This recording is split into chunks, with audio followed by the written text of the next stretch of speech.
Nous sommes partis à Moisé, à 15 km au nord de Rennes, pour rencontrer Patrice Valentin. Après avoir été officier de la Légion étrangère, Patrice est devenu entrepreneur de la transition écologique et économique.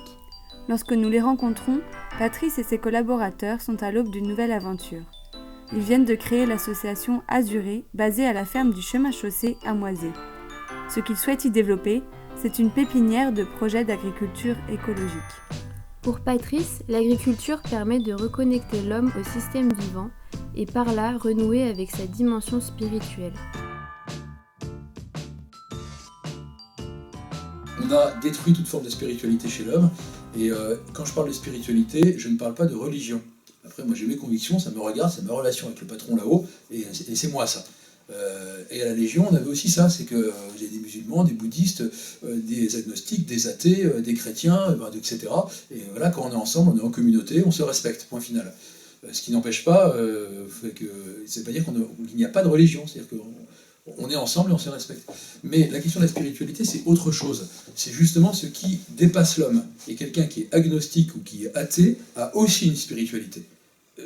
Un des grands drames de notre époque, qui à mon avis est une des causes d'ailleurs de beaucoup de malheurs, c'est d'avoir considéré l'homme uniquement dans sa dimension intellectuelle et physique, en éliminant toute forme de spiritualité, sous prétexte que c'est du domaine personnel et que chacun peut voir la sienne, ce qui est faux, comme je l'ai évoqué tout à l'heure, je vous l'ai dit, soit la Légion ou dans ce que j'ai pu voir, on a quelque chose qui nous dépasse, qui est la dignité humaine, qui est la liberté, etc. Et là, non, ce n'est pas privé. Et donc la question de la dignité humaine, elle est essentielle parce qu'on a certains courants de pensée qui auraient tendance à dire l'homme est mauvais, donc c'est Cousteau qui disait l'homme est le cancer de la Terre, et là c'est pas ma conviction. Une religieuse allemande qui s'appelle Sainte Hildegarde de Bingen, qui a vécu au XIIe siècle et qui appelait ça la viriditas, c'est-à-dire la vigueur de la vie. En fait, la vie, on ne sait pas ce que c'est. Elle est partout. Elle est là, dans l'atmosphère, dans l'air que nous respirons, il y a des espèces vivantes et tout ça, ça s'échange, etc. Et ça produit donc un certain nombre d'énergies, d'interrelations, et qui sont effectivement du domaine spirituel. C'est des choses qu'on ne maîtrise pas. Par contre, ce que l'on observe, c'est que toutes les religions, toutes les cultures l'ont toujours formalisé d'une manière ou d'une autre. Ça s'est perdu dans notre culture, mais attention, même la culture chrétienne, jusqu'en gros 12e, 13e siècle, est exactement dans la même lignée que tous les peuples premiers par rapport à cette relation avec le vivant. Et ce qui l'a fait abandonner, c'est la vision de plus en plus techniciste ou intellectuelle que nous avons du monde, et qui est une vision occidentale, qui fait que petit à petit on s'est dit nous sommes indépendants de ça. Et donc le lien entre la nature et la spiritualité, elle est réelle et représentée dans toutes les cultures. Et ce n'est pas du panthéisme, hein, c'est pas de dire, après, chacun fait ce qu'il veut, mais pas dire que la nature c'est Dieu, c'est ce qu'on appelle la théorie de Gaïa, où finalement la nature serait une forme de divinité, après chacun pense ce qu'il veut, mais c'est pas ce que j'explique là. Et quand je parle d'énergie, c'est pas non plus de l'ésotérisme, en disant qu'il y a du magnétisme, pareil, chacun pense ce qu'il veut, je dis simplement qu'il y a une réalité dans ces échanges-là.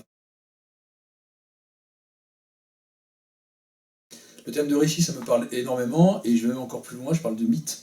Nous avons besoin de mythes. Et le mythe, on le met avec une connotation très très négative, en disant ouais, c'est un mythe, ça n'existe pas. Non, c'est pas vrai. En fait, toutes nos cultures sont basées sur des mythes qui sont plus ou moins proches de la réalité. Alors après, c'est une question de foi, hein, est-ce que ça existait ou pas existé, mais que ce soit la Genèse pour un chrétien, que ce soit le Bouddha pour un bouddhiste, enfin il y a un certain nombre d'éléments dessus, où bien évidemment, on a pris des faits qui sont liés à la réalité, en tout cas on le pense, et sur lesquels on en a construit un récit qui est fondateur.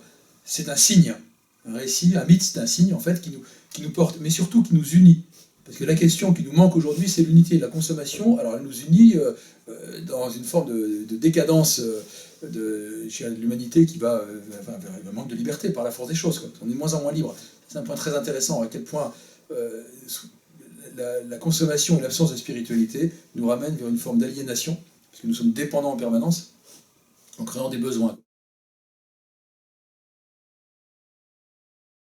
Une vision commune, ce n'est pas un système commun comme on peut le faire les marxistes en disant tiens je vais t'écrire ce que doit être la société idéale et puis on va te mettre dedans et je te rendrai libre à la force des baïonnettes si c'est nécessaire et si t'es pas d'accord, bon bref on connaît l'histoire. Alors, je dis les communistes mais les fascistes ont fait pareil, enfin tout c'est à peu près la même bande hein, tout ça. En l'occurrence une vision ce n'est pas ça, c'est quelque chose qui est effectivement assez éthéré, on ne peut pas la définir. On peut la rêver, on peut avoir des interprétations différentes, on peut avoir un regard différent, par contre c'est la même pour tout le monde. Et c'est celle que nous, enfin en tout cas toutes les personnes qui vivent ensemble. C'est pas dire qu'elle est universelle au niveau du monde, mais peut-être une communauté donnée. Un ensemble de personnes se retrouvent, dit voilà, on veut combattre pour ça, on veut construire pour ça, on accepte de se priver, parce qu'il faudra se priver. Ça va être joyeux, ça va être bien, mais ça va pas être facile. Il faudra se priver, c'est pas possible. Et on ne peut se priver que parce que il y a quelque chose qui nous dépasse. Il faut arrêter de s'inquiéter pour l'avenir. La seule chose qui est importante, c'est ce qu'on fait aujourd'hui. Le passé, c'est fait. On n'y changera plus rien du tout. On a fait des bêtises, on n'est pas les premiers, on n'est pas les derniers. Donc ça, ok, on apprend. Okay. Le futur, je ne sais pas ce que ça va être. Les scientifiques peuvent dire ce qu'ils veulent, les diseurs de Bonaventure, les diseuses de Bonaventure aussi. Il y a une chose sur laquelle on peut agir, c'est aujourd'hui. D'abord, en agissant sur aujourd'hui, on sera plus serein, on sera plus heureux. Que rien n'est écrit, et que c'est nous qui écrivons l'avenir. Et surtout, nous avons une chance incroyable, c'est la puissance de la vie qui a porté l'humanité depuis qu'elle est au berceau. Si on fait confiance à la vie, si on s'associe avec la vie, parce que la vie est belle, la vie est puissante, on ne peut pas perdre. Donc vive la vie et à l'assaut. Voilà.